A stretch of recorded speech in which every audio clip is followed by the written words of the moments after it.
नमस्कार। एस्ट्रो आप और अब सब में सभी सदस्यों का, सभी दर्शकों का स्वागत है। आज हम काफ़ी समय के बाद मिल रहे हैं और आज हम बात करेंगे आप, ब्रह्मांड और शुक्र। शुक्र ब्रह्मांड में सबसे अच्छा ग्रह है, जो कि सौम्यता का, मातृत्व का, भावनाओं का, कोमल वृत्ति का और जिसको कि लग्जरी कहते हैं और ललित कलाएं जो होती हैं उन सब का कारक शुक्र होता है। और ये सूर्य और चंद्रमा के बाद सबसे चमकदार ग्रह है और सूर्योदय और सूर्यास्त के समय के बाद, सूर्योदय से पहले और सूर्यास्त के बाद ये दिखाई देता है। ये वर्ष, इसकी पृथ्वी से इसकी दूरी 3 करोड़ 43 लाख मील दूर है। लेकिन वर्ष में एक बार ऐसी स्थिति भी आती है कि ये पृथ्वी के सबसे नज़दीक होता है। उस टाइम इसकी पृथ्वी से दूरी 2 करोड़ मील दूर होती है और ये 8 महीने में सूर्य का पूरा चक्र कर लेता है। इसका तापमान सबसे अधिक होता है, लेकिन इसका वायुमंडल एक ऐसे अद्भुत तरीके का होता है, उसकी व्याख्या करने में थोड़ी दिक्कत है, क्लियर नहीं हो पाता। ये प्रेम, कला, संगीत, मातृत्व, विलासी प्रवृत्ति, ऐश्वर्य, डांस, म्यूज़िक, बाग बगीचे, आभूषण, फर्नीचर और परफ्यूम, जो जीवन में ऐश्वर्य के प्रतीक होते हैं उन सब का कारक शुक्र होता है। स्त्रियों में भावनाओं का कारक होता है और ये प्रेम, कला, संगीत, मातृत्व, इन सब का कारक है ये। और राक्षसों का गुरु है, यही शुक्र है। और बृहस्पति देवताओं के गुरु हैं, ये राक्षसों के गुरु हैं। और दोनों में एक चीज़ शुक्र में प्रबल हो जाती है कि इनको संजीवनी विद्या आती थी। ये मरे हुए राक्षसों को पुनर्जीवित कर लेते थे। और इनके भी 3 नक्षत्र हैं, भरणी, पूर्व फाल्गुनी और पूर्वाषाढ़ा, यानी मेष, सिंह और धनु। तीनों ही राशियाँ अग्नि तत्व की हैं। अब शुक्र वालों को पहचानेंगे कैसे? शुक्र जिनका प्रबल होगा उनकी त्वचा चमकीली, आंखें सुंदर होंगी, नयन नक्श उनके तीखे होंगे और इनसे संबंधित जो व्यवसाय होते हैं, हीरा है, आभूषण है, जौहरी, रत्न के कार्य, तेल, फर्नीचर, जो भी लग्जरी आइटम्स, ऐश्वर्य साधन के जो भी कलाएं हैं, उनको डिज़ाइन करने से संबंध में लेके जितनी भी योग्यताएं हैं वो सब शुक्र के अंतर्गत आती हैं। अब बात होती है कि अशुभ शुक्र होगा तो क्या होगा? अगर शुक्र कुंडली में किसी पाप ग्रह के साथ है, शनि से दृष्ट है या राहु के साथ है, तो नपुंसकता देता है।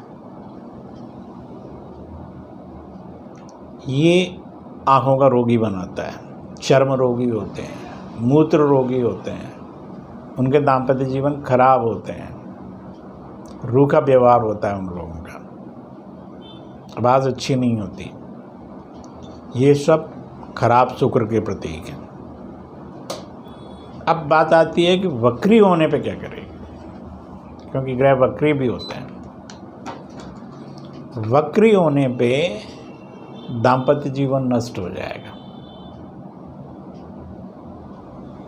इनमें विकृतियां होती हैं, यौन विकृति होती है इनकी।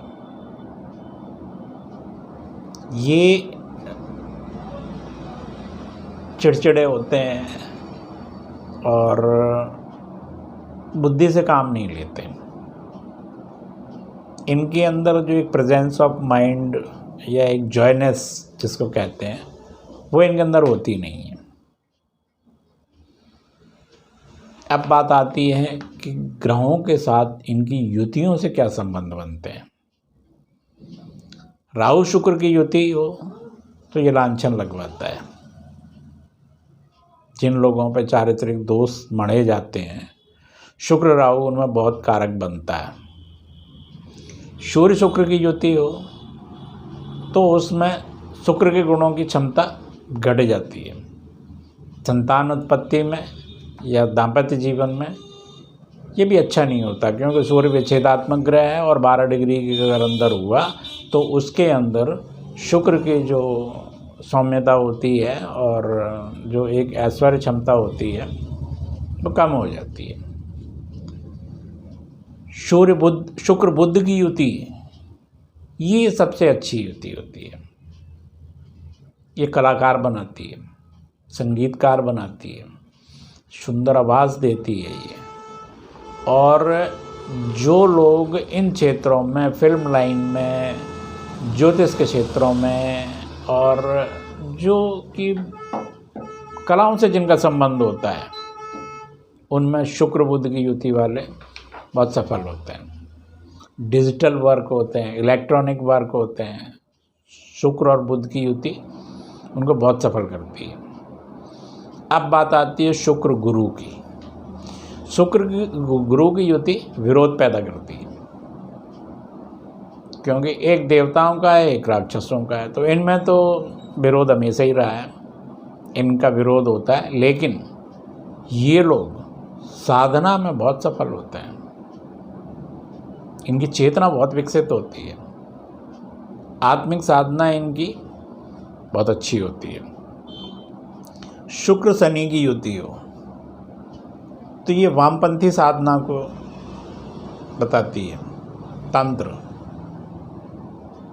तंत्र से जो भी वशीकरण, मारण, नारण, जो भी इस टाइप के प्रयोग होते हैं वो शुक्र शनि की युति में वामपंथी साधना अवश्य होती है। और शुक्र केतु की युति बहुत अच्छी होती है, क्योंकि केतु एक्चुअल में ईश्वरीय कारकों का प्रतीक है। मैं आज आपको एक नई बात बताता हूँ। केतु पाप ग्रह नहीं है, राहु पाप ग्रह है। राहु की दृष्टि की वजह से केतु पाप ग्रह हो जाता है, क्योंकि ये उसे सप्तम है, उसे दृष्ट है, उसी का अंग है। लेकिन केतु पाप नहीं है, राहु पाप ग्रह है। और शुक्र केतु की युति जिनकी होती है वो ईश्वरीय आराधना में बहुत सफल होते हैं। उनका जो शुक्र से संबंधित जो उनकी ऊर्जा है वो उनकी केतु की वजह से पीढ़ियों की तरफ मुड़ जाती है। कुल से सानिध्यता होती है इनकी, नज़दीकियाँ होती हैं इनकी। और शुक्र केतु की युति अच्छी होती है। और शुक्र से जो संबंधित होते हैं उनको जीवन में बहुत मेहनत नहीं करनी पड़ती, अनायास ही मिलते हैं।